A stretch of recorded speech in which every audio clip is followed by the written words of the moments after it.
اس لیے سورہ مبارکہ کے متعلق حضرت عبداللہ ابن عباس رضی اللہ تعالی عنہما فرمایا کرتے تھے، علموا رجالکم سورۃ المائدہ، مردوں کو سورہ مائدہ سکھاؤ، ونساءکم سورۃ النور، اور اپنی عورتوں کو سورۃ النور سکھاؤ۔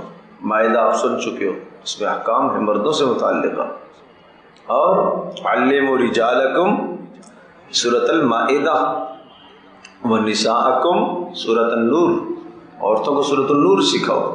تو بہت ضروری ہے عورتوں کا سورۃ النساء کا سیکھنا۔ حضرت عمر رضی اللہ تعالی عنہ، ابن عمر عبداللہ بن عمر رضی اللہ تعالی عنہ فرماتے تھے کہ اپنی عورتوں کو سورۃ النساء سکھاؤ اور سورۃ الاحزاب اور سورۃ النور۔